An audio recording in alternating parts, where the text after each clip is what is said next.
All systems go. Clear for liftoff.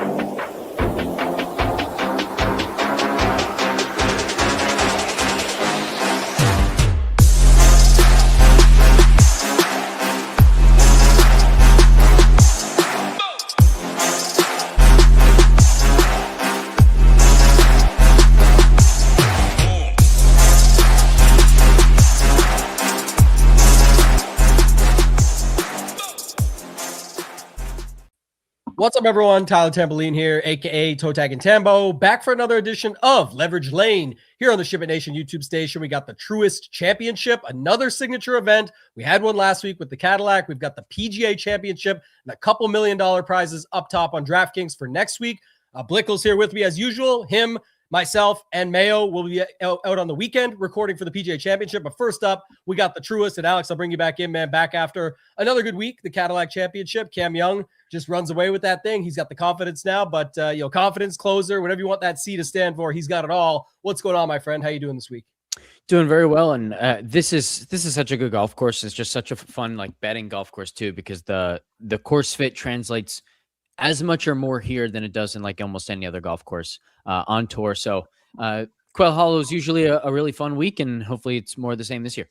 Yeah, and it was this week, almost this week, like a year from we just talked PGA Championship coming up next week. This is where the PGA Championship was held last year. You know a ton about this course. People are going to definitely want to hear your takes on that. We'll be covering that, how you think the course fit sets up and where that can be used to help find some of these golfers and get through these chalk builds and building against them and leveraging them like we always talk about. But we will talk about the recap a little bit with the comments from last week. Our guy Lighty's giving away 2 memberships. We found 2 really good comments that are evergreen from last week. We'll talk a little bit about the weather and some interesting stuff there this week with it being a signature event and the way the tee times go off and all that. I think Alex has a really good comparison when it comes to that one. We will talk about the chalk build, and then we'll talk about how to leverage the chalk build leading up to the one and done segment, the betting breakdown, and then of course our leverage lane at the end. So Alex, anything you want to start with from last week? I mentioned Cam Young off the top. Don't need to do a full-on recap. We usually don't. But was there any takeaways from that one? Somebody mentioned already in the chat about, just getting to see these guys last week. And now we see them on a relatively, comp course type of thing. But I think different course, different weather, different week. Like what last week doesn't always equal to this week. But any takeaways from the Cadillac or as it carries into this week?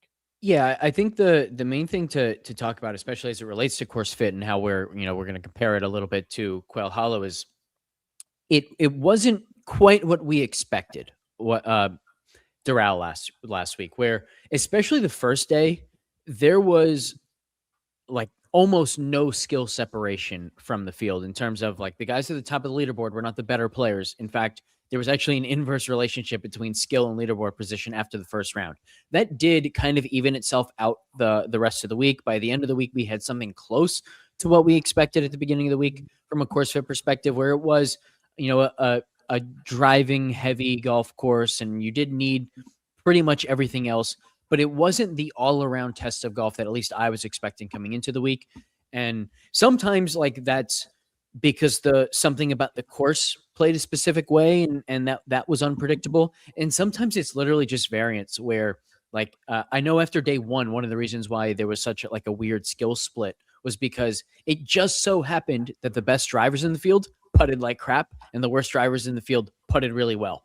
There's no signal there, right? There's no, something about these greens makes it so that if you hit the ball really far, you're going to putt poorly. Obviously, that doesn't make any sense. That's complete nonsense. So that part is just randomness that you have to then overlook. But this week, Quail Hollow, it's very different in the sense that year after year after year at this golf course, we get this huge emphasis on driving. And then we also get kind of just a nice emphasis around the board. Basically what we expected last week. So if last week played exactly the way we expected, then yeah, we could say, hey, this week we're going to get the exact same test. The course is going to test the players in the exact same way.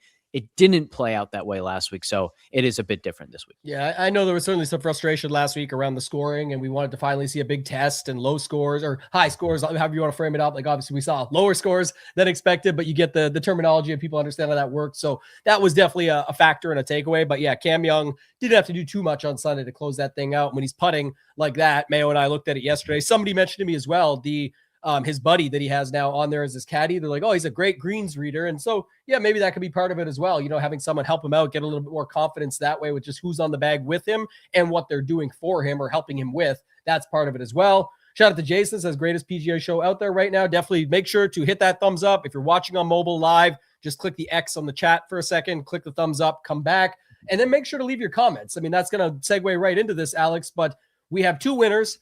First off, I'll go back real quick.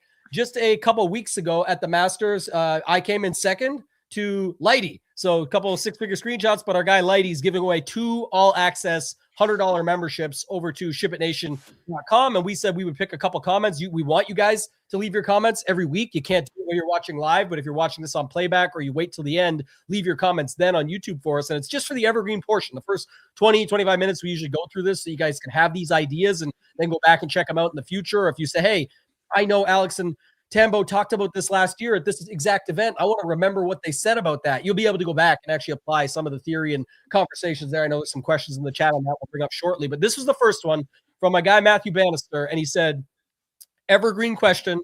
I'm curious from each of you commenting on win equity projections as part of analysis for lineup relative to point projection, i.e., shout out to the big guy in the sky, our guy DGen75. More, by the way, on the big guy event coming very soon. Hoop and I are closing in on that this week, and we'll have some details, but it's going to be August. I can tell you that much. We just haven't got a final date yet, but we'll be more on that very shortly. But it said, big guy had once commented wanting 11 to 13% win equity. Not all plays are equal, of course. Thanks. So first off, one thing I will say about our friend DGen, just to go through this, obviously, it sucks here going through these things when he's not here with us to discuss them, but just to say this, and I obviously had tons of conversations with him around this, he's not saying you need to bracket yourself into 11 to 13%, but a lot of what DGen taught was for a new player coming onto the scene. And so a lot of his thoughts and process that he was teaching, like if you're going to play Scotty at 30%, get 60. If you're going to play someone at 15, get 30, like double the field. If you're going to get win equity as part of your lineup, get this certain percentage. It was really to teach you the concept more than the bracketed number. Don't play donkey chalk except when we do. It's saying like to keep in mind these factors. But one thing you don't want to do is just bracket yourself into an exact number. Like at the end of the day, if Scotty wins the tournament, he's got 29% win equity and you built for 11 to 13, goodbye. Those lineups are all dead, every single one of them. So it's like, it's not telling you that. It's just saying to be cognizant of what you're doing when you're building. I talk about it all the time. DFS is how, not who. Again, more on that in a bit. I saw a question in the chat that I want to talk about, but just to keep this in mind, Alex, I'll kick it over to you. The one thing the big guy said, and I know that this was important and it makes a ton of sense, was more the concept of, yes, keep this in mind. But on a Scotty week, which this is not, so this is more Evergreen.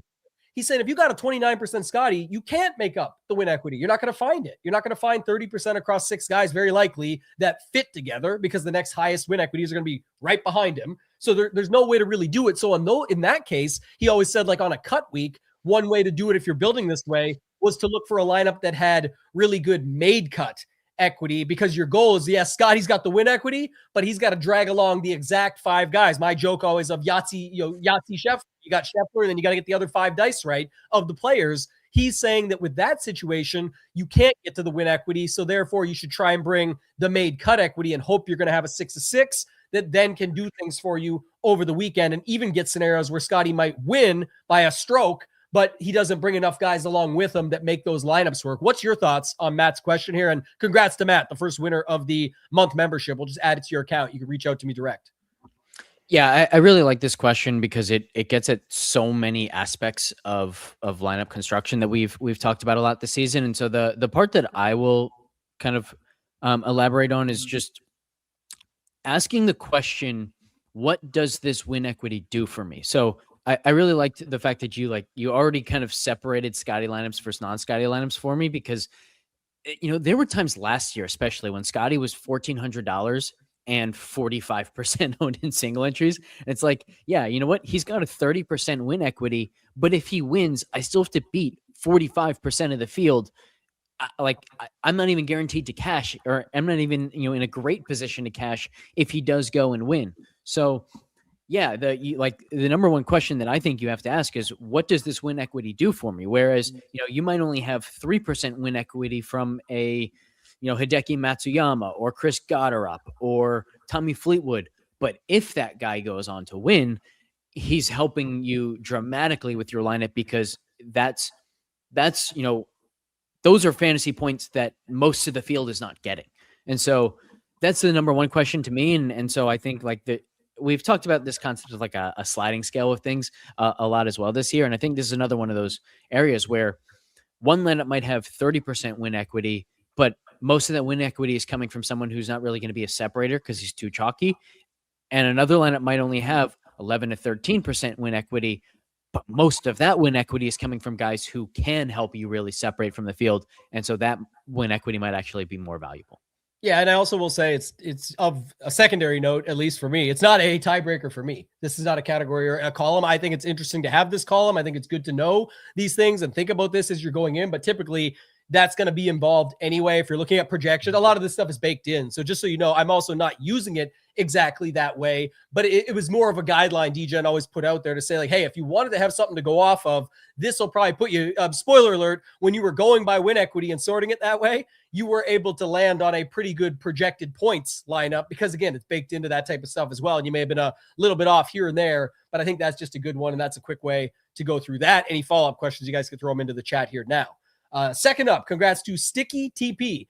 Says, don't know if you want to be using any sticky TP when you're getting the job done, but I will say, he said, great show, guys. She said, great show, guys. Would love your thoughts, basic strategies on a showdown slate. I've never had any luck, or I'm going about lineups completely wrong. Thanks. We've talked about this. Mayo and I talked about it yesterday. I am going to kick it to you first, but I will say it is funny that there's so many people that love Showdown and say it's like the only thing they can figure it out in. Is like the only thing I have success in is Showdown. But there's also, as usual, a flip side to that. And it's people saying, I feel so much better about Classic. I suck at Showdown. And I think that's what Sticky TP is saying. And that's okay. That's what we're here to help with. So what's your first takeaway on this, Alex? You've had a ton of success in the Showdown streets across all rounds. I think you like certain rounds more than others and maybe see different edges and angles, but you've been really good at attacking those even from a single entry perspective. So what's your thoughts on this? I think it's, where I'll go with this answer is I'm going to compare it to NFL Showdown, because I think it's the same thing. Like what you just said, where in NFL DFS, I think a lot of people agree. It's like, man, classic slates are so tough, but I find it easier in Showdown. And other people are like, I'm really good at classic slates, and then I have no idea how to approach Showdown. So very similar sentiments between main slates and Showdown in the two sports. And the big comparison between the two, the big parallel between the two is in NFL Showdown and PGA Showdown, the way you get different, the way you create edges for yourself is a lot simpler than on main slates, where the difference in a round 3 Showdown can be as simple as, I'm just going to stack early guys. Like I see an edge and I'm just going to stack early guys when other people aren't seeing that same wave advantage. It's one thing if there's forecast for a ton of wind in the afternoon and there's no wind early, okay, a lot of the field is going to be on that. But if your thought is, I see a wind shift coming in the afternoon, so wind speeds are going to be the same, but the wind is shifting into a more difficult direction, or the course is played a lot tougher in the first 2 days in the afternoon, not because of wind, but because it just gets firmer, and it's going to be firm again tomorrow. So I'm going to predict a wave advantage that the rest of the field doesn't find.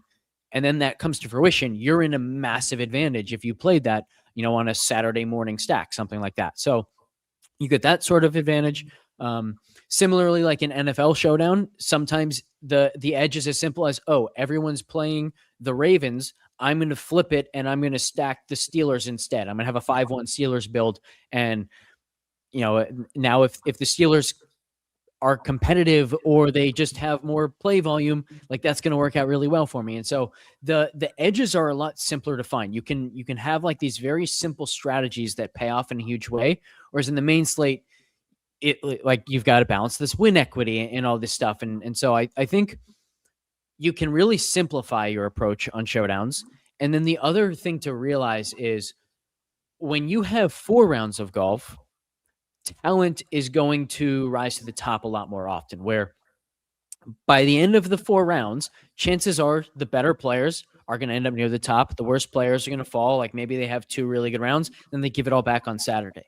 But in one single event, in one single round, I should say, the likelihood that worst players end up at the top of the leaderboard and best players end up in the middle of the pack or the bottom is just a lot higher. The full range of outcomes is compressed. So like if you look at our win odds this week, You see Rory at 11%, Cam Young and Xander at 6%.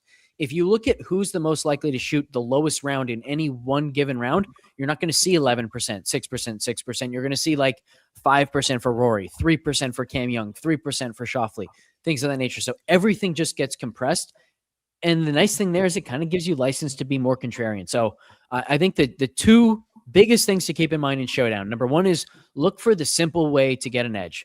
Correlation, you're making one like conditional probability bet. I'm betting that the conditions make it so that if I have all early guys or all late guys, that I'm going to be in good shape. And then the second thing is just get that license to be more contrarian, build riskier lineups than you do in main slate. There's no miscut risk in Showdown. So I think those are the two main points to keep in mind. And yeah, I think if you stick to those, like the other thing I noticed with myself in Showdown is I get last place a lot. Not necessarily last, but like I know that I'm dead 6 holes into my guys' rounds. It's like, okay, I didn't play this right, but that's okay because when it goes well, it's going to go really well. And that's a trade-off that we should make all the time in DFS. Yeah, Gokul, like I said, well said. I couldn't say it better. I do have a couple quick ads that are different, but I'm going to use one from your NFL example, and I'm going to try and tidy this up in 2 minutes. But the last part that you just said is kind of like the first or last. That's always fine. And I will note, I think for the people that say, and it's not a shot at them, it's just noting the facts. I think people play less lineups. Okay, it's Showdown. They already had a bunch into Classic or whatever. They're just getting a taste of that, which I think is bad when someone actually thinks they have an edge. Because if you think you have an edge, like I said before, if you can already get your pool from round 3 has already gone from 150 down to 75. I'm just rounding numbers. And of those 75, you only like the morning guys. You're down to 33. Let's call it round up. And then, or whatever it is, 37 and a half and call like there's a half. My point being, then you're saying, okay, your pool's already smaller and you feel that's where the edge is, but how are you going to get the exact right combo out of those guys? It should be exciting that you've already got it down to an edge, a spot, a smaller pool, and now just go build 20 lineups for $1 instead of a $20, single entry, but to each their own. I'm just saying, I think that's the way I look at it. But one of the notes you said is also part of it why, I think people struggle. Like, I suck at this. Well, what do you play? Oh, I play one $5 single entry every week. Well, so you give yourself one lineup in a game of Showdown of opportunity for, every week. And there's 35 weeks, but that's really only 35 shots. And you're going to fail more often than you're going to hit. So you're really not going to expect to win very often at all. And that's fine. Again, over time, you can build more skills, different angles, learn from that, whatever you want to say. But I think that's part of the thought process as well, is not as many people are playing as much. And so then they think like that means they're bad at it. It's really hard to tell when you're just playing it that way, like one lineup per day. Second note, you brought up the NFL thing. In Showdown of any kind, to be honest, baseball, any of these things, your lineup needs to tell a story, really, in DFS as a whole. And in this specific example, I mean, in round 4, it's extremely important because, like, okay, if Cam Young, is he going to matter because of the position placement points and it's a hard course? Or is he just going to go for fairways in the center of the green and make pars to win by 6 on a course others are going to be able to dial in and score on? Well, then you might not need him as much, even though projections are going to push him. Even in the other rounds, though, in your NFL example, just flipping it, if you have a portfolio, just flipping a Ravens-Steelers game from 5-1 Ravens heavy that people are on or 4-2 Ravens and going the Steelers side is probably fine. Because let's say it's like a 55-45, but the field is weighting the Ravens at a 75.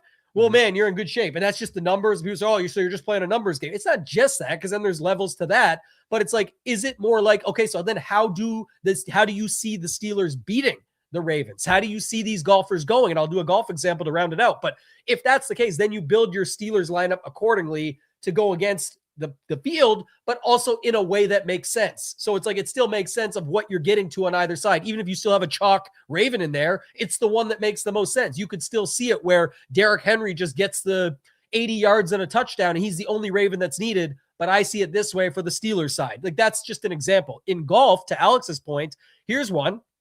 Round 3, the field's smaller. People feel better. People love to jam a morning wave on Saturday mornings.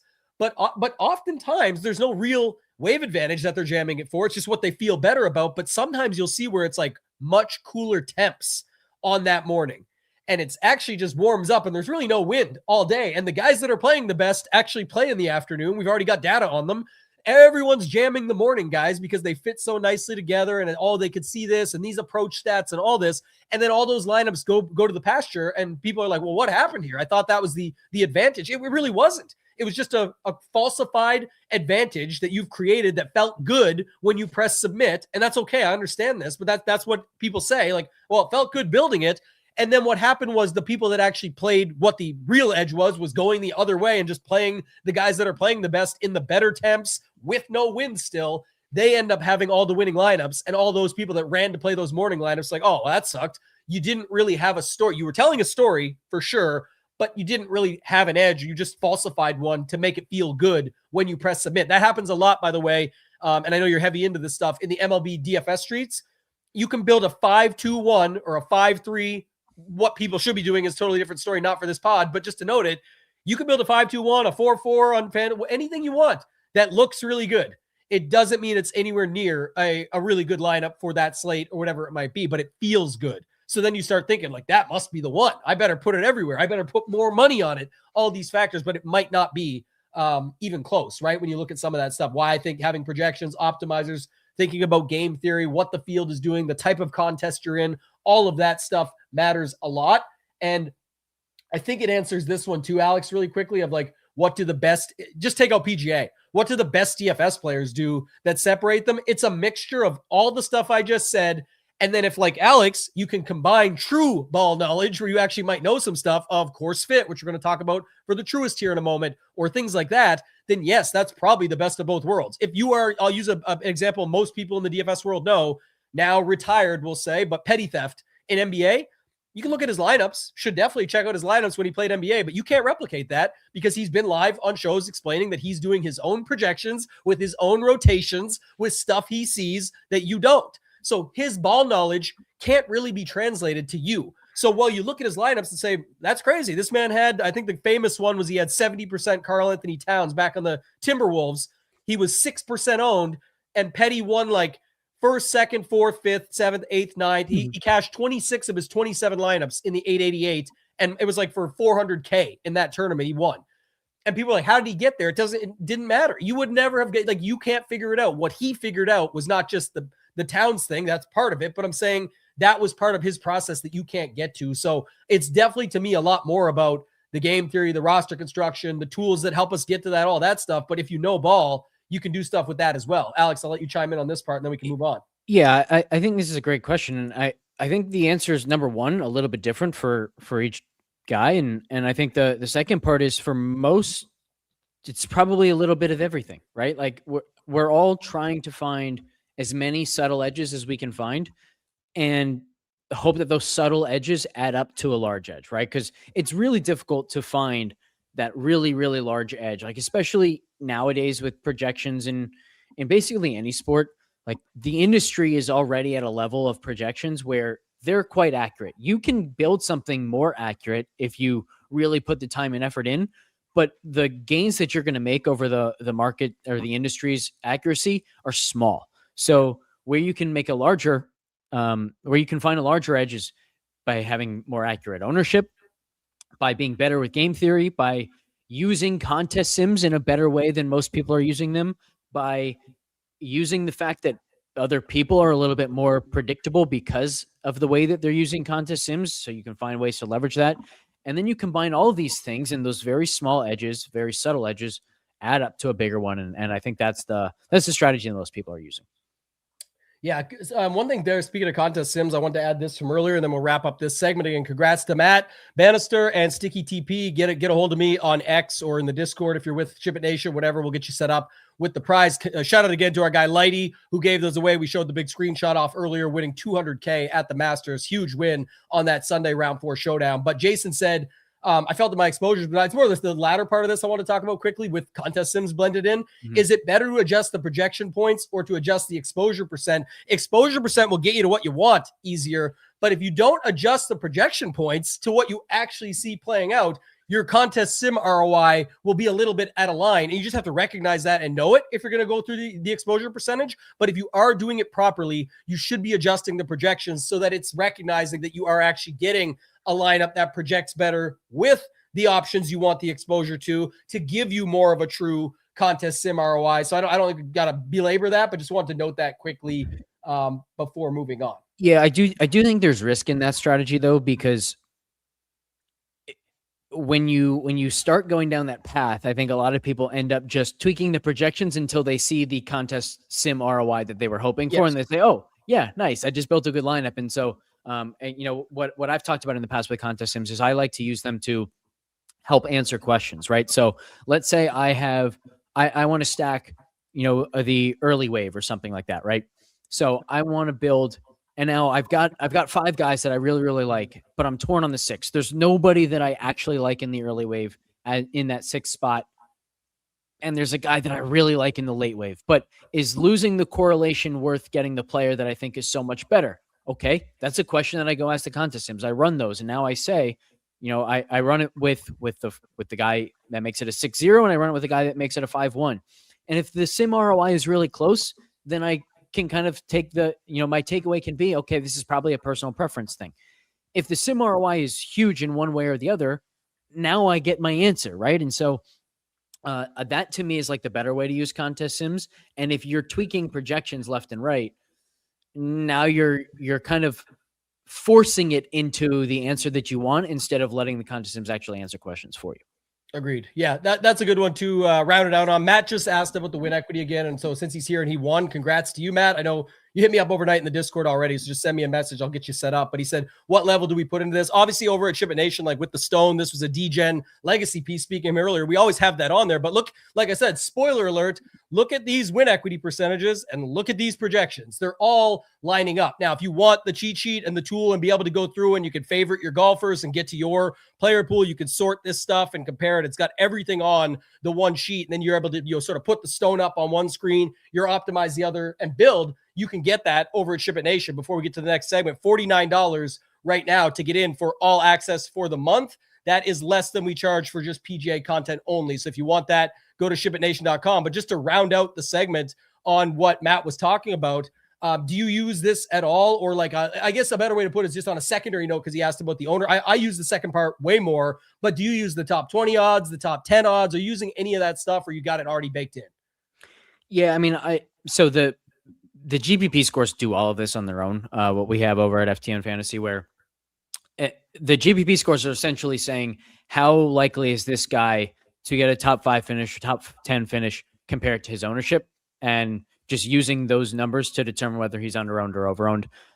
So that's already doing that for us. But to answer this question, like, I look less at win odds and I look more at top 5, top 10 odds, because you're going to get those outcomes a lot more often than you're going to get the actual win. And win odds are largely dependent on our new like contention performance score. So when you get in contention, how likely are you actually to get the job done? And so I use win odds for outright betting, and then I use top 5 and top 10 odds for, my sense of DFS upside. Perfect. All right. We're 2 minutes earlier than usual, getting to the Truist. Let's start with Aaron's point here. And you can bring weather into this if you want. I think that's a secondary, but it's up to you if you want to start with that or go to this. But I definitely do want to hear this myself as well. That's why I had so much fun doing the show with you. But your take on sort of the current setup this week, how it relates to course fit. And then he's asking, I added that in, by the way, so it's my little slide in, but this one is versus the PGA setup. We talked about it earlier. Obviously, Quail Hollow, was the host of the PGA Championship last year. We are having the PGA Championship next week at a different course, another fun one. But this week, talk about this, and then we'll bring the weather into it as well with sort of the signature non-cut factors brought in. One of the things I want to do a better job of when talking about course fit is explaining why certain skill sets are enhanced by a golf course. So instead of just saying that, hey, this course, really emphasizes distance and accuracy off the tee, which it does, I think we can actually talk about why that is, so you get a better sense of, why we should trust the data, because sometimes, like, as we talked about earlier, like sometimes you just get random putting spikes from one group of players, bad putting rounds from the other, and that's not something that's predictive. This case, the course fit is really predictive with distance and accuracy, and you can use the first hole here at Quail Hollow as a perfect example. So I saw someone do a good job on Twitter. I wish I could remember who posted this, but they were showing the difference between Rory's drives and some other drives on the first hole, where Rory was, let's say, 15 yards further off the tee, but because he's able to cut the corner of the dog leg right a little bit, take on some risk, because you can lose the ball right if you don't carry it far enough, get knocked down by trees, things of that nature, and it's a disaster. Rory can take a more aggressive line, and therefore his 15-yard, difference, his 15-yard advantage turns into a 60-yard advantage in terms of how much closer he is to the actual green.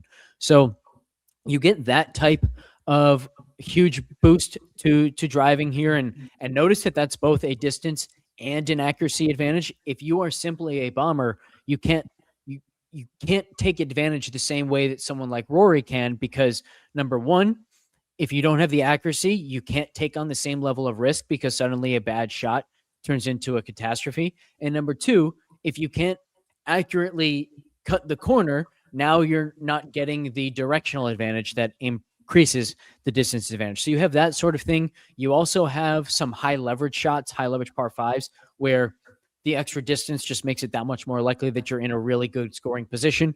So all around this golf course, it's very clear and intuitive to see why driving is so incredibly predictive here in both a distance and accuracy perspective. And I don't like to talk about, the strokes gained driving accuracy too much, because I think people probably get tired of hearing about it sometimes. But there was another really good example from this past week where Cam Young gained 8 yards to the field off the tee last week. He lost fairways hit by 2%. So he hit 2% fewer fairways than the field. He gained 1.2 strokes off the tee per round. He was incredible off the tee. And if you're just looking at distance gained and fairways gained, you don't see that at all. And so strokes gained driving accuracy is picking up something that, percentage of fairways hit, fairways gained simply cannot. And that stat is going to be really important this week, because you can much better identify the guys who are both long and accurate off the tee, like Rory, like Cam, like Xander now, like a slew of other guys in this field that really just get a massive advantage compared to what they usually do.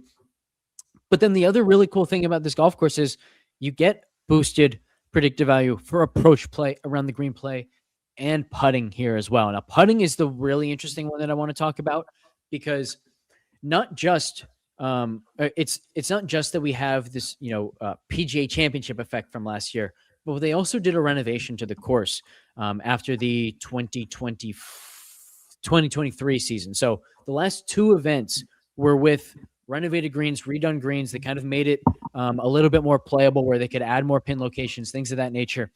And putting saw a huge spike in predictive value from that renovation. It has been more predictive than usual in each of the last 2 years, and it was less predictive than usual before that. So I'm paying a little bit more attention to putting than what the model is even suggesting this week. And then in terms of what the PGA Championship effect was, the main difference in the setup of the golf course was that the rough was higher. Michael Kim's already come on Twitter and said that we don't have the PGA Championship rough. We have the usual Quail Hollow rough.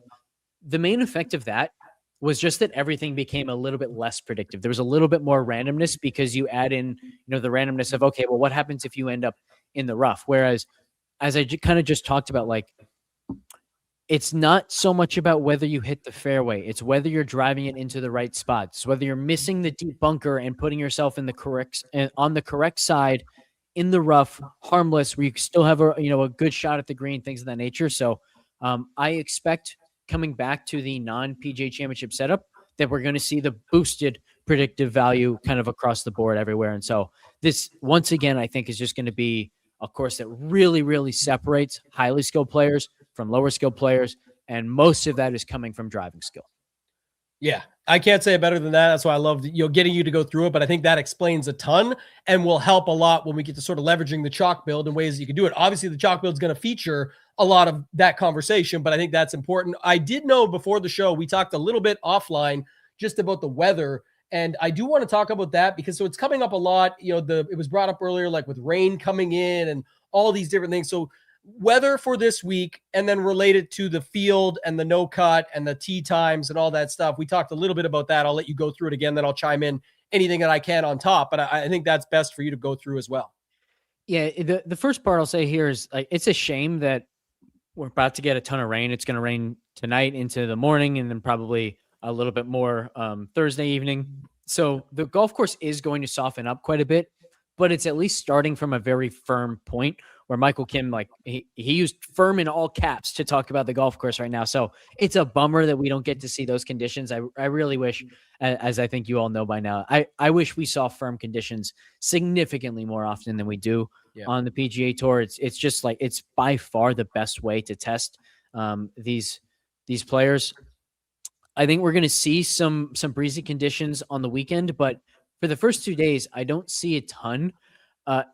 But as you alluded to, like what I do see is there isn't like the natural progression that we typically see in a weather forecast where, it starts, somewhat calm and gradually the wind gets stronger and stronger as the day goes on.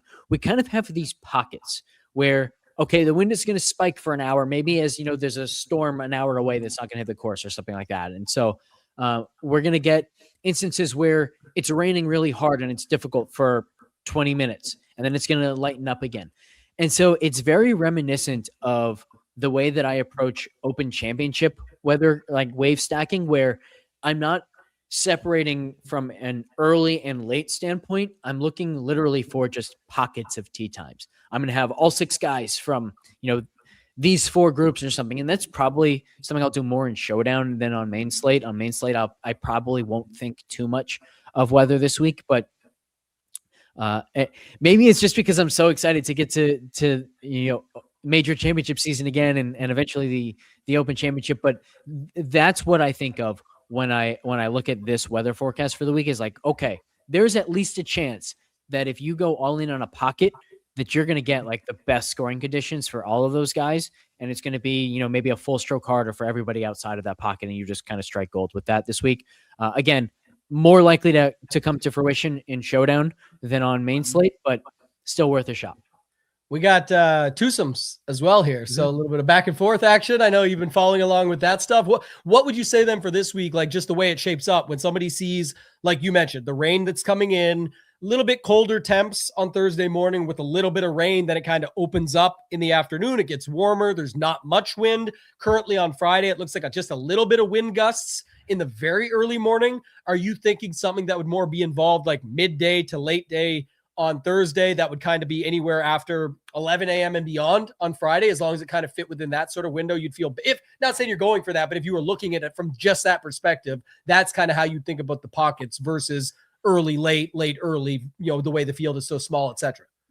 Well, listen, I'm not a weatherman, so I don't want to speak as if I'm like this super knowledgeable about weather kind of guy. But one thing that I have kind of noticed this season, and a lot of us now are kind of using AI more and more, and one of the ways that I've used AI is to try and understand weather a little bit better. And so I think one of like the breakthroughs that I had this year is caring a little bit less about what specifically the forecast is saying and kind of understanding a little bit more why it's saying this. So for example, as we look at the forecast for tomorrow, for Thursday, we see a lot of like, no matter what model you're using on windy.com, if you're using the ECMWF, if you're using NOM or, the big guy's favorite HRRR or the new HRDPS, what most of them are showing is you get pockets with rain and wind. And then as soon as the rain clears, the wind clears. So you get, what that's basically saying is, okay, you're going to get these pockets of storms or rain rolling through. And when they leave, everything gets calmer. And so, yeah, if like the NOM model right now, for example, is saying that it's going to be rainy and a little bit windy from 7 a.m. to noon, and then no wind and super calm, or no rain and super calm conditions from 1 o'clock to 6 o'clock. If that's right, and you take guys who start late, you might get like that perfect pocket of scoring from 1 to 6 o'clock. And everyone before that is going to be in trouble. And the latest tee times are going to run into much cooler temperatures, breezy, and more rain at 7 and 8 o'clock. So again, that pocket might be there. Now, as you go from one model to the next, the pockets change. The story changes a little bit. And so for me, like, again, it's much less looking at the forecast and saying, okay, I think 1 o'clock to 6 o'clock is going to be perfect. And it's more just about the understanding that, okay, there is a chance that any pocket here, as soon as the storm rolls through, that there's going to be like this big giant window of perfect scoring. And I'm just going to build in hopes that I find that pocket. And one way you can do that, instead of, obsessing over the actual forecasts, is you can go make a list of like, okay, these are my 20 favorite plays this week. These are my 5 favorite spend ups. These are my 10 favorite mid-tier guys. These are my 10 favorite values. And just see, can I build a lineup from my favorite plays where everyone is teeing off within the same 45-minute window or something like that? And if so, play those guys and hope that you strike gold from a tee time standpoint.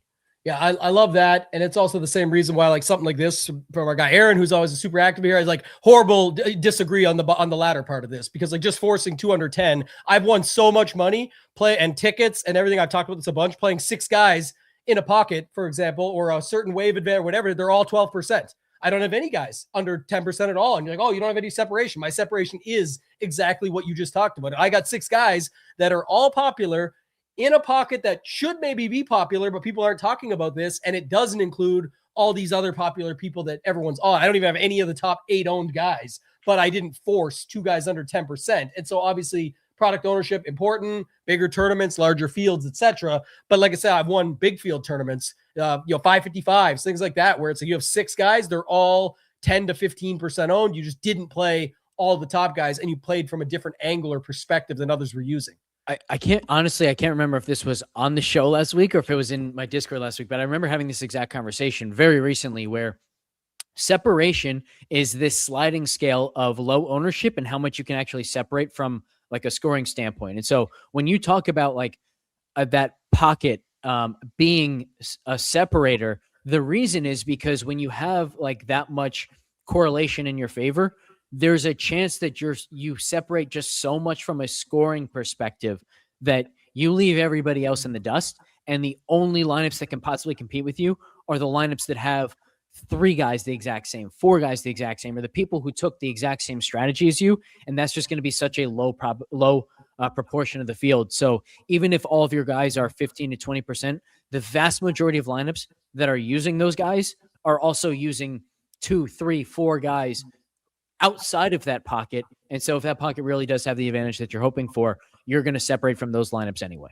And it won't always work. That's another thing. But I love this call from our guy Scar, $1 million winner on the PGA DFS streets, but says also knowing forecasts for tough hole arrival. Some people don't consider this. Like, okay, I'm on the right wave, I'm on the thing, but it's like you kind of want to be in that pocket that doesn't get to the bear trap at that time. And will it guarantee it? No, but it's just being cognizant of those things. That's different levels to it of kind of trying to figure that stuff out. All right. Let's go to the common build for this week. And I never made one so quickly, but give me your take on this. It's very clearly to me, Xander Cam up top. Like They just fit easily. I think real quick before we even go anywhere else, let's just talk about why that is for a second, because I think the field is going to identify 3 guys as being head and shoulders above the rest: Rory, Cam, Xander. If you use Rory, it's going to be really hard to use 2 of the 3. If you use Cam and Xander, it's really easy to build a lineup with 2 of those 3. So I'm in complete agreement. We're going to see Cam and Xander start, because that allows people to get 2 of the 3 guys that they see as head and shoulders above the rest. Yeah, and I will say this. I don't usually go this route with it, but it's very obvious when you get those guys, you get 4 averaged around 7,500, give or take. But for whatever reason, I think I know obviously from last week and et cetera, and 69, but Rattan, how do you say his name? Rattan? I think it's Rayton. But the reason why we don't know is because every single time he shows up on the broadcast, the broadcasters are using a different pronunciation. Correct. I've seen like when Ludwig first came out. I've seen Rayton. I've seen Rayton. Like, guys, you should know, and then we will know, because you guys are saying the same name every single time he's on the TV. That's my takeaway for sure. Because remember, even when Ludwig first came out, again, Ludwig made bigger waves. So eventually they had to just ask his ass and be like, listen, what's your pronunciation so we can get this right? Well, it's this, but he even said like, well, it's this, but I'm fine if you say this. So like, okay, come on. But anyway, either way, he's rating out quite well for people at 6,900. So he's getting put into a lot of lineups. And what's funny is if I just do that just for this experiment, it's Kitayama, JT, and Woodland, or it's Kitayama with Hogard and Keegan. And it's probably that one, to be honest, but I'm just showing you the 2. And honestly, I get like why people are on this route. But if I go the Keegan one and the Hogard, it has such a high projection. It's got everybody over 10%, even Rayton, if that's what he ends up coming in, especially in higher stakes. He might come in at like 7 to 10 or 6 to 10 in the $25. I get that, and that's usually what we're talking about, but just want to bring it up so that we separate here and be able to explain it to you. But I don't think this is like but there might be this or yes, there's always that. But to me, this is like very clear cut that one of those two lineups are very similar, if not exact, are pretty much the most popular type of build. Yeah. And you and Pat talked about this last week. And I think it's always worth repeating. Like a lot of the time when we talk about finding a way to differentiate off the chalk build, we're not saying find a way to differentiate so that you don't end up duped. Right. Like the value in differentiating is so far beyond simply not getting duped. But I use that qualifier because I want to talk for a moment about like what we see in the most duplicated lineups from week to week is not all chalk. It's everybody taking, like the common build and then making one or two pivots that they think is going to make them more unique, but everyone's making those same pivots. Yeah. So I agree with everything you just said, but then I also think that the common build is often going to include Akshay as a pivot off any of those guys, Smalley as a pivot off any of those guys, Stevens, Homa, Cootie, Alex Fitzpatrick, Yella Miraju, Rio Hisatsune as a pivot off of any of those guys. And so if you're building and you think, okay, this is the chalk build, but I'm going to be unique and I'm going to make it good enough because I'm going to, Smalley and Yella Miraju instead of, Wrighton and JT, that's not separating you enough that, you're still very much within the chalk build. So you got to do more than that. But yeah, other than that, like I completely agree with everything you said. And I even agree with like the order in which that you talked about things. And one of the other points here is when you look at the chalk, like the players that people really want to play this week, Kitayama, Højgaard, Batia, Thomas, Woodland, Wrighton, Keegan, like notice that all of these guys are right around the price that you're literally left with if you start with Xander and Cam. So These are also the guys that people immediately are going to scroll down to once they've picked those first two guys. So yeah, it's just like, as you said, it's extremely straightforward this week what the chalk build is going to look like. And that makes it pretty easy to identify, good ways to vary from it. And I think that's important that you said that. I do want to add a couple things ties to what we talked about earlier, ties to what you just said. It's all together. It's a good example would be Skyhook DFS, Skylar Hoke, who over at ETR, he posts the ownership every week on X. A wonderful dude. If you ever get the chance to talk to him, he's one of the nicest people around. But just posting it out, he doesn't post like here's the chalk. It's not about just the chalk lineup. There is going to be an order of this is the chalkiest or the most duplicated down to that. But what you see is a theme in the construction. And you said it yourself there too. Like even if you go to Rory, you're not going to get very easily a Xander or Young lineup. That would actually be unique to go that route. That'd be a way to leverage the chalk builds with a Rory. But just noting it, Rory leaves you 7,700. Who fits in that? Højgaard, Kitayama, then you got to drop down to your Batias, to your JTs, to your whatever fits. So it's the chalk construction is different than the most duplicated build. We're just giving you the idea. The chalk construction is what you should be taking away, though. What is common in all those lineups we talked about? 3+ 7K guys is very common, including 2 or more in the upper 7K range. In builds that don't go that route, 2 of the upper 6K guys is common. Not many will have 3. And what does that look like for you and how you feel about it? So there is other ways to get different and still be different within that. And that's what I was going to add. I had one from way back. I don't even know if I've used it publicly, but correlated contrarian constructions, triple C, is kind of what we talked about what just previous when you were saying, like, if you found a pocket, who gives a shit if the 6 guys are all 11% owned? It's a correlated contrarian construction. The construction matters. It is correlated, and it's contrarian to what the rest of the field is doing because it's not landing in the exact same build when you already have different guys. Like you said, different levers you can pull to find separation, but that would specifically be one where maybe, like I said, maybe you don't have any of the top 8 guys. Maybe it doubles down, and not only do you not have any of the top 8 guys, but you don't have Rory, Xander, or Cam Young, and you're just willing to go against that. So it's like, I'm not even playing anybody 10K or above. So you get a separate construction, leaving guys off, different levers that you're pulling within your separation. So I think we have what people need to see is like, even though that's the build we think is the most duplicated, it's more about the chalk construction, and it's going to be 3 or more of those 7K guys, specifically 2 or more of the upper 7s. So when your builds get different that way, 2 9s, 2 8s, skip the 7s. Rory, 2 low 8s, and or 2 high 8s, or whatever you can get. What can you get to with Rory? And let's just use Adam Scott and Decky.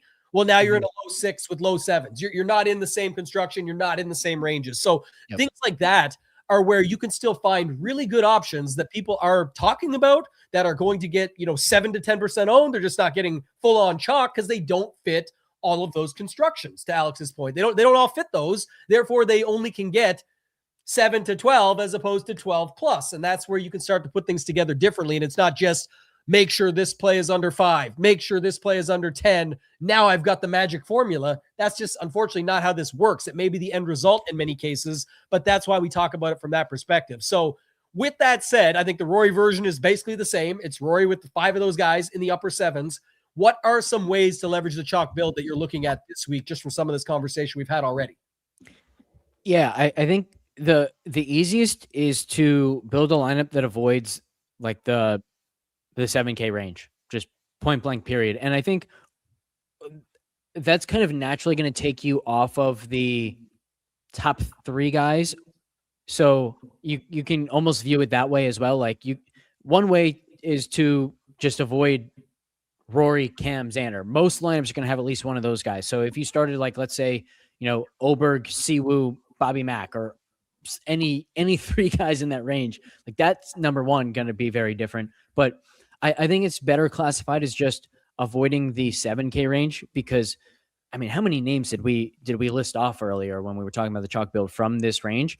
And outside of this range, like if you go to the 8Ks, a lot of quality players here from, Adam Scott, Hideki, Ben Griffin, Gotterup, McNeely, Hovland, Minwoo, Harris English, Sepp Straka, Jordan Spieth. You can even go to Spawn and Day, since it's almost like 7,800 is where the start of all the chalk gets. So yeah, I think any build where maybe you have to go like one time to the low 6s or the mid 6s or something like that, and then live in the 8K range, like that to me is really smart, because you take any 3 players from the 8K range and the 7K range, like let's say Minwoo, Sepp Straka, Jordan Spieth.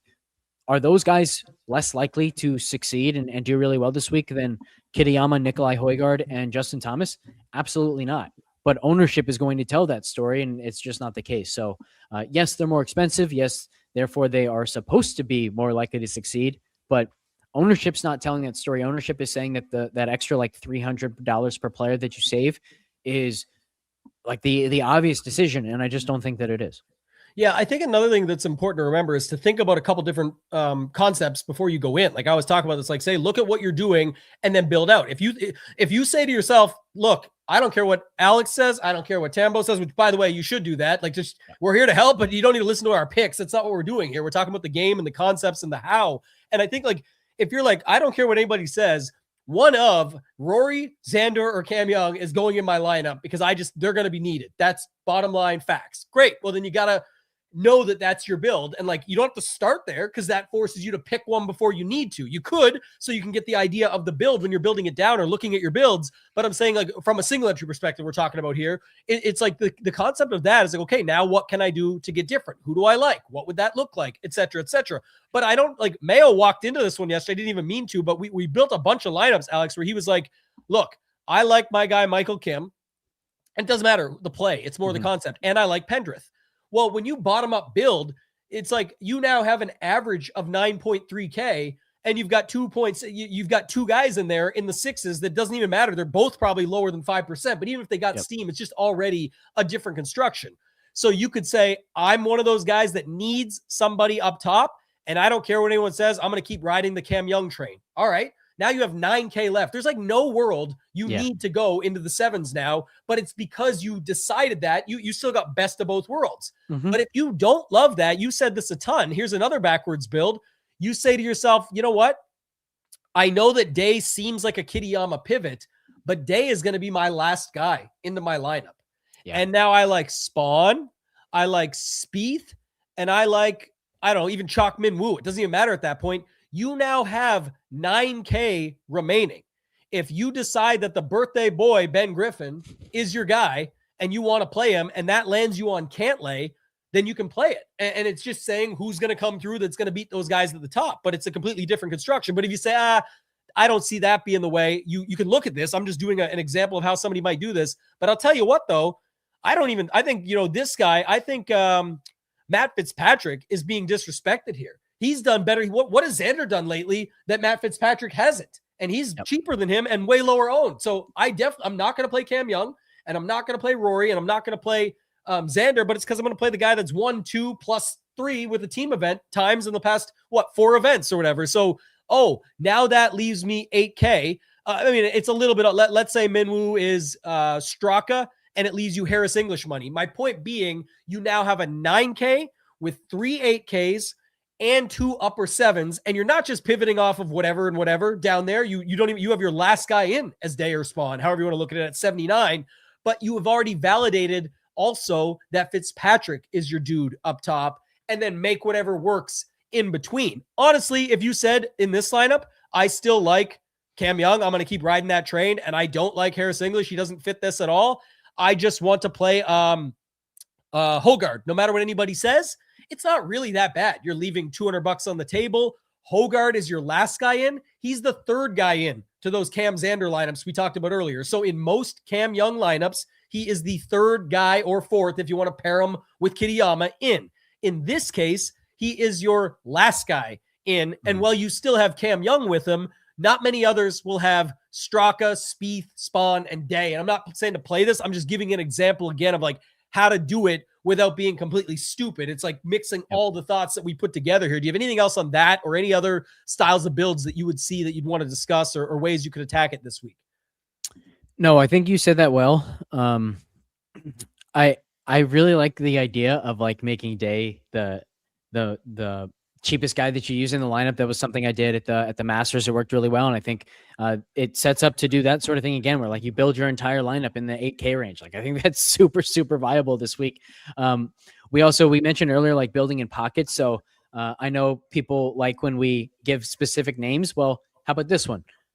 Fitzpatrick, Fleetwood, and Siwoo Kim all tee off within 10 minutes of each other. So that might be the pocket that you go to and kind of build around that kind of start. And that's obviously like a super, super contrarian beginning. The other point I want to make here is we've rattled off like a number of things that you can kind of use as a centerpiece for your lineup, using all 8Ks, using this 9K build. You mentioned like that people should listen to some of the things we say and just totally choose to ignore others. One of my favorite subscribers in my Discord, guy by the name of Cat Guy, everybody loves him.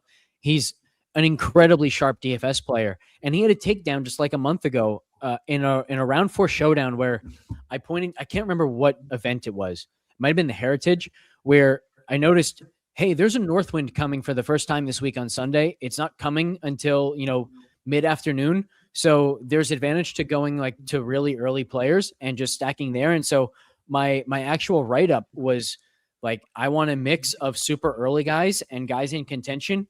And Cat Guy said, screw you. I'm not listening to the latter part. I'm just going all in on early guys. They all did well. He gets a takedown and didn't play anyone near contention. And so, yeah, picking and choosing the things that you listen to from us is absolutely a sharp way to go about things, where you're listening to the whole show, but you're listening to the show hoping that you hear 1 or 2 things that you absolutely latch onto and you say, yeah, that's a really, really great way to like center my strategy this week.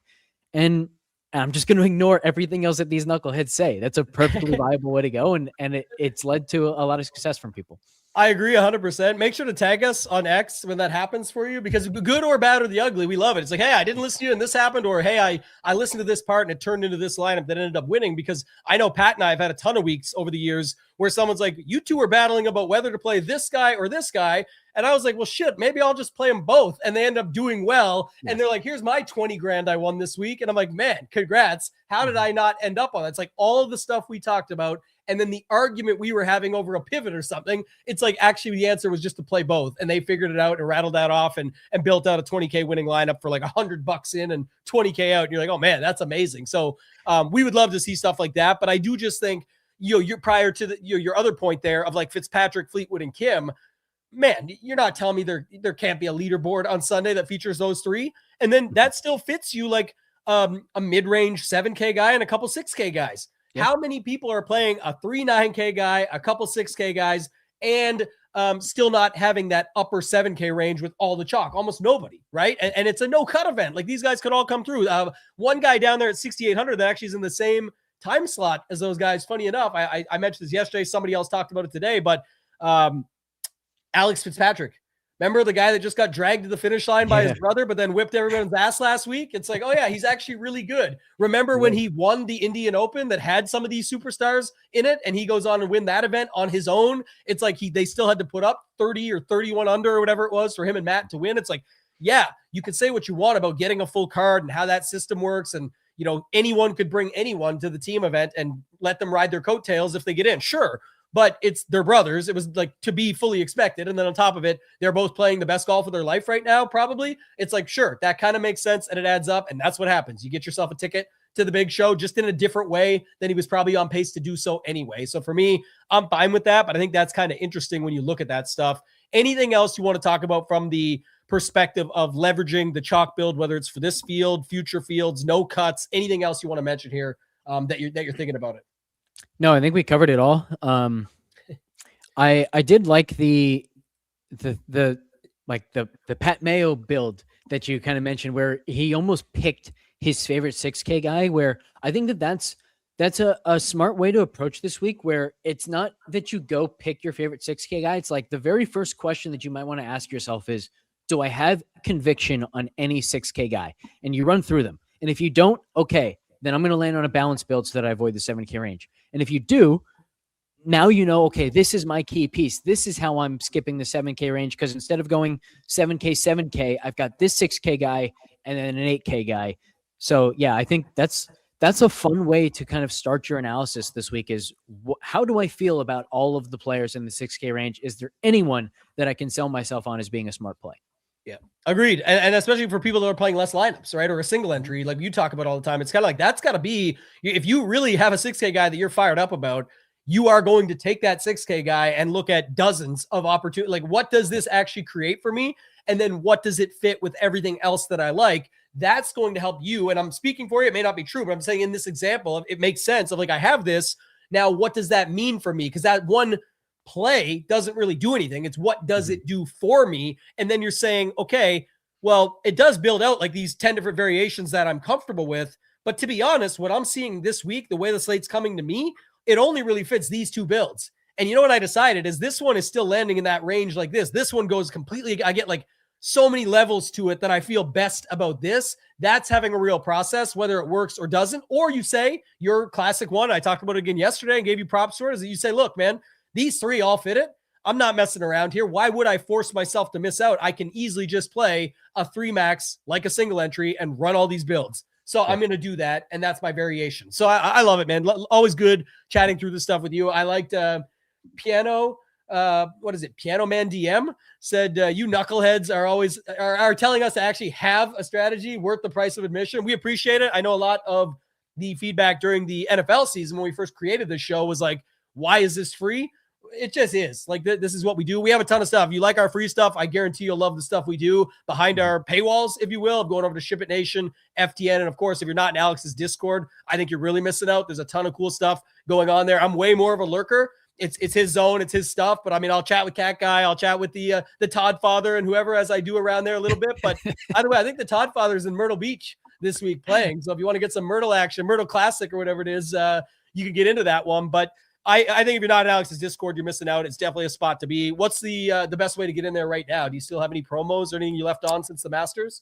Yeah, I have the permanent promo leverage, 10% off forever. So, if you're a monthly subscriber, you're going to get 10% off this month and next month and the one after. So promo code leverage is the best way. Yeah. Shout out to Brandon. Says my favorite show. Much love, guys. Yeah, appreciate it. If you guys do like it, make sure to give us that thumbs up. Make sure to recommend it to others. Share it around as we put it out on our socials, things like that. This is how we grow the show, and that's what makes it easy for us to come back. We're going to do it anyway because we love talking, and we could do it for hours. But I think at the end of the day, it's just part of people recognizing how that creator economy works. And the idea is you help spread the word. We keep it rolling for you. This exists year round. We've got NFL, but we got a ton more golf to get to well before we ever get to NFL. So let's talk about the one and done segment for a second. Last week, I forget who we ended up settling on. Was it Henley or was it Fleetwood? I think it was Fleetwood. I think it was Fleetwood we decided on. He's an interesting character for this week as well. I know you brought him up earlier with that stuff. He actually didn't have as bad of a week stats wise as people would think. It just looks bad on paper because of the result and the number on the paper. And it's, he's no good now and he's sandwiched around these guys. But I actually think he's kind of interesting from a quote unquote plays perspective this week. If he can fit some of the other stuff you mentioned, I agree there as well. But what are you thinking for this week and thoughts on one and done into the Truist here? Well, here's my main thought. We are deep into the season. Our joint entry in the Pat Mayo Open has $2.2 million cumulative. So my first point is everyone should really care who we pick for leverage lane so that you don't play this guy in your lineups. And we should pick whatever chalk we want to fail on main slate, because if we take him for one and done, he will fail. So maybe that's the strategy that we should use from now on for one and done. Mayo did just post it out, though. There's a guy that just went back to back, and I'll twofold this because I know some people are also in Rick's Splash one. So the segment for Splash right now is a crazy setup because it was RBC Heritage, Cadillac, Truist, PGA.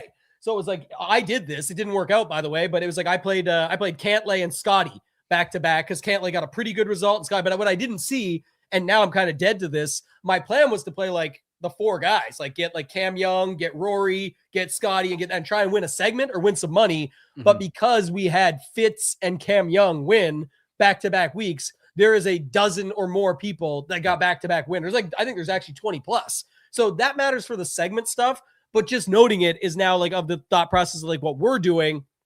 It's who do you want to pick for the Mayo version? Because Mayo posted this out. Somebody who did that in the Mayo one and done, the same combo back to back, they're like, holy shit, I was dead 2 weeks ago. And now I've got, 75, I've got 80% of my money in just 2 weeks. And we still have a signature and a major back to back. We could really get back into the swing of things if we get there this week and next. Easier said than done, of course. But what are the guys that come to mind based on all that stuff we just went through? Well, okay. Here's like the actual strategy that I think is worth talking about for one and done this week, which is we know that there are going to be three very popular plays. Rory, Cam Young, Xander. These are going to be the three most popular. Two of these guys already have big wins this year, one of which Cam has 2 big wins. Yeah. So when you think about, okay, who are the guys above me? There are a lot of people who no longer have Rory or Cam Young available. So even though these guys are going to be popular, if you get a Rory win, or especially if you get a Cam Young win, you're gaining on so many of the people who are already well above you, because they already got that win from him. So I don't care that they're popular this week. The golf course fits them so well. I think Rory and Cam Young are very clearly the number 1 and number 2 options this week, if you still have them available. And so I don't have a preference between the two. If you do, then I think that's the guy we go with. Yeah, I was just going to say that's great you said that, because I literally just had this sort of back and forth in my own mind this morning as I was looking at my stuff. I have both of those guys. And I'm just, I don't think I'm saving either of them for anything. I feel like they're both fine to use right now because back-to-back weeks, I'm even good with it. Do you have a thought around, like, I think probably Rory, again, Cam Young's so on fire right now, but I still love this course for Rory. I'm thinking like Rory, then Cam, but it's completely biased just to say like, whatever, let's do it that way. Do you actually have a thought on course fit versus this week and next? And obviously next week's course, those who know, like yourself, know quite a bit about it. So it's like, what do you think about that? They're such similar players that I don't have a course fit lean to either of them. What I have a lean towards is Cam, because if one of these two guys is not playing at this level 2 months from now, a month from now, it's more likely to be Cam that fell off a little bit, because Rory has sustained this level of play for like 15 years now, it seems. Yes. Whereas Cam has sustained this level of play since, last June.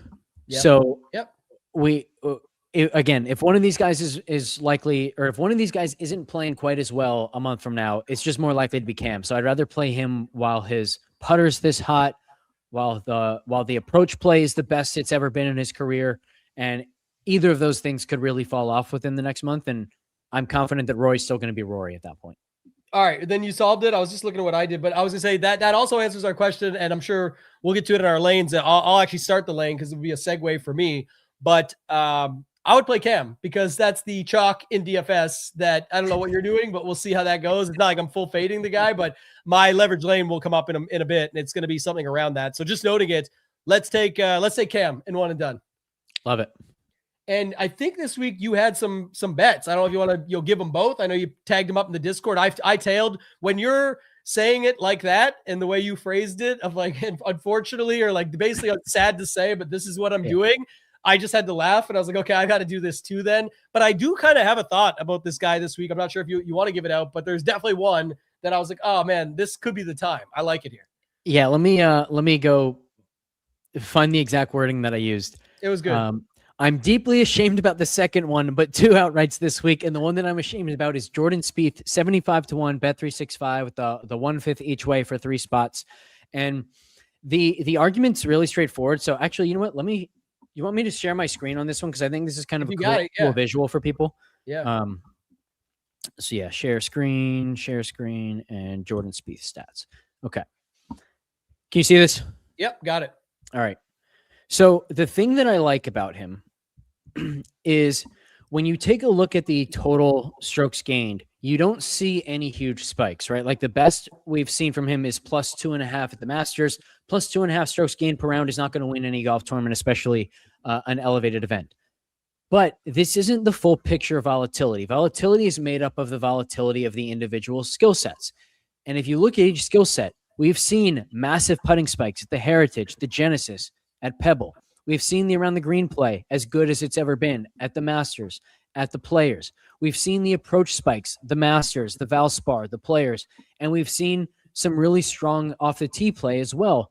So if you look at all of these weeks, like he had 2 of the 4 spike at the Masters. He had 2 of the 4 spike at the Players. He had 2 of the 4 spike at Genesis.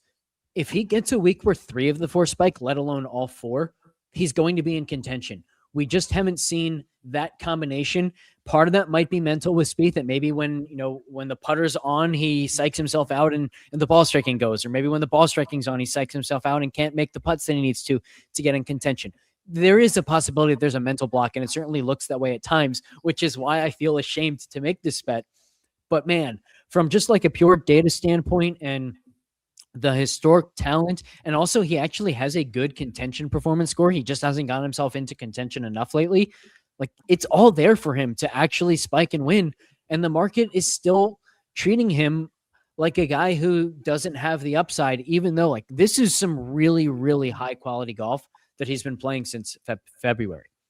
Yeah. I love the call. Like I said, I already had some interest in it, just looking at things and sort of what we've seen lately. I think it's been 2 guys really, and not like saying both for DFS or anything like that, just however it shakes out, but just like the 11th, the 12th, the 18th, like this kind of pop up there. I'll put it back to this for us, but the other one, like last week, I remember, talking through Ricky Fowler, like that 8th kind of showed something, another 9th last, again, how they get there and different factors. Siwoo is kind of like not on people's radar this week. Why? 10th, 3rd, 4th. They talked about it last week, him being buddies with Scotty and playing with him out there and stuff like that. And he was comfortable with those rounds, him and Scotty going out together. So some of these guys that people aren't really talking about as much, and they haven't really, what is, Ludwig can't close on Sundays. All right, well, he's 9,600. Looks like he's going to get some ownership here, but not crazy amounts. And he's a guy that's been 3rd, 5th, 4th. It's like, hasn't really done anything wrong to hurt people's feelings. It's just hasn't been as good as Cam Young, Rory, Xander that people want to play. So it's like there's a lot of open opportunity this week, but from a betting perspective, 75-1 with 3 places, like you mentioned on Jordan Spieth. Definitely like that call and joined you on that one as well. All right, get to our leverage lane, wrap this thing up here at about an hour and 15 minutes. Mine is quite simple. I'm actually going to go with fading those 2 in my single entry. I'm gonna probably go to Rory, just to be clear on that, and just figure it out from there. There's a ton of different builds that I like with Rory, but the possibility is that I just fade all 3 of those and go to the more balanced build as well. But I won't have Xander or Cam Young. I just think there's just so much opportunity for variance in a $200 single entry with 50K up top. It's like a lot of those builds, we showed you different versions that you can get unique with them, but it's like, I still see, again, it's not always about those guys. To me, it's still like Rory, Fitzpatrick. I mentioned Fleetwood. I mentioned Oberg. I mentioned Siwoo. Let the slate come to you when I already see all of that, and it's going to get me different builds, and it's not just who you play, it's who you're not playing. Like you always talk about it. That just fits so well for me that it's very clean cut just to leave those 2 out on my single entry. And I'm good with that this week. What about yourself? It's similar. I'm gonna fade the 7K chalk. And honestly, like we talked about earlier, how the 7K chalk is largely chalk so that people can fit Cam and Xander or Rory. So like there's our leverage lanes are definitely correlated this week, put it that way. But there are obviously ways that you can fade the 7K chalk without going to Rory. You can fade the 7K chalk while playing Cam and or Xander. So it's not the exact same leverage lane. I'm going to explore different builds. I'm going to explore like the super balanced build where my cheapest player is Spawn or Jason Day or Jordan Spieth, someone in that range. I'm going to try builds where I have 1 or 2 6K guys if I like anyone down there, and trying Rory and Cam or Rory and Xander, something like that. So I'm going to explore basically every possible build that I can that doesn't include the 7K chalk, and I'm just going to pick my favorite of those. But I think that's where I see the largest ownership inefficiency, is that collection of guys, the Kitayama, Højgaard, Akshay, Justin Thomas, Gary Woodland. You can even throw Keegan and Smalley in there. Like, they shouldn't be as much more popular as they are than the guys around them, especially the guys right above them. Yeah, we'll get you different very easily that way, and a definite way to get different this week. So I love that call. Brandon brought this up. Didn't see any PGA Championship pricing yet, but we'll note that Blickle, myself, and Mayo will be recording this Friday for the PGA Championship. It should be out anytime now. Usually they get it out to try and get some hype around when everything's locking up for this week. And then Brandon also said, I'll answer this one quickly because this is like a game theory mixed with one and done and all the stuff that's right up our alley. I don't know if you're saying you still have those two after you got the Fitz and Cam wins. Then by all means, I would definitely get those two in the mix over the next 2 weeks, because you can win $7,500 or something for the segment. There's top 10 prizes, all of that. I will say this though, just my opinion, but if you missed the Fitz and Cam wins, I honestly think it's over 20 people that got both of them, and a lot of them will have Rory and Scotty still. So just noting that, I actually think it's bad to say, well, I missed those, but let me make up for it here with these guys. I know you want money and a win's a win, but I don't think it's going to put you in contention in the segment, because at least a group or a handful of those Fitz and Cam wins are going to have at least one of those, if not both, and pick up on you. So you really only have like 1 week, if not 0, to separate. So I would still save those guys and look for a way to get different, and then use them in the next segment paired together with some other guys we can find an angle in. Not to mention the PGA Championship. It's not a large sample size, but it's long enough in my opinion, where it's like as much as you can get in golf. That's often a one where we could see the outlier winner at the PGA Championship, where it's like, it's not like the US Open. It's kind of Rory and then the group after, and I'm only of these two, Scotty, Rory, sorry, of your group. And then like, yes, there's a group after that, but it's like those ones could matter more for you. So I think there's value to hanging on if you didn't get the Fitz and Cam wins. Anything you want to add there, Alex, before we get out of here, and then let people know everything else where they can find you? Yeah, the last thing I'll say on that is, I think if you're thinking about like, do I want to get different here at the Truist, or do I want to get different at the PGA Championship? It's number one, I think a lot more likely that the favorites, like, actually the better way to say that is, there are fewer guys with a really good chance to win this week than there are next week. And the other thing is, the golf course next week is a lot more conducive to like anybody winning, because there's not a huge emphasis on driving, which, as you mentioned, like no one short is ever going to have a week where they're super long off the tee. And very rarely do really inaccurate guys off the tee have a super accurate week off the tee, whereas guys can spike everywhere else at any point in time. And I think Aronimink is going to be a lot of wedges, surprising amount of wedges, and just like really scoreable conditions, unless the course is super firm with extremely thick rough. And I just don't see it setting up that way. So I think the board is going to be wide open to get contrarian next week. So if you're in good shape right now, play the best plays.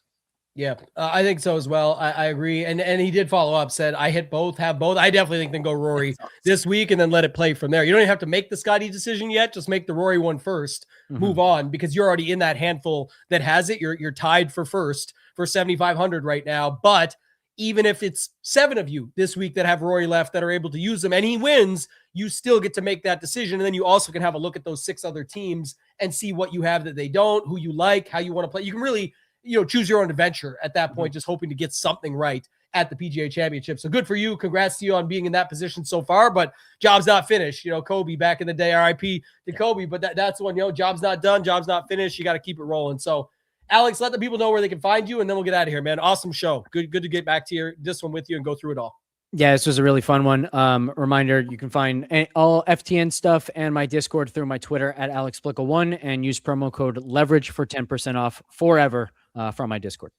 Yeah, I'll just bring it back up quickly for us here for the twofold. But if you guys want to check it out, I'll bring it up one last time just so you guys see it. Very straightforward. It's at the top. It's our all access special right now. That is usually $99 a month. So it's just over half price, $50 off. It's $49 for the first month only. But just to say it, like obviously with the majors coming up and the other big events and all that stuff, you would usually pay $59 for just golf only, which is a month, or $79 with SaberSim. That's the all access pass for all the sports. So if you're playing MLB, you're playing NBA for the playoffs, you're getting into MMA this weekend, 200K up top, UFC 328, NASCAR, NHL playoffs, whatever it might be, the Discord, all the education courses, get over to shipitnation.com and check it out. All right. Awesome show, Alex. Always love going through this stuff with you, man. We'll be back for the PGA Championship show for the Mayo Media Network together with Mayo. And then you and I are recording this. We should note for a programming note here, forgot about it, 4 p.m. Eastern. I think we said next Tuesday we'll be live to record Leverage Lane for the PGA Championship. So an earlier show next week. If you guys have any questions, just hit us up for those winners. And again, shout out to our guy Lighty. Hit me up in the Discord or on X at ToeTagginTambo. Check out shipitnation.com. For Alex, for myself, ToeTagginTambo, good luck in your contest this week, and let's ship it.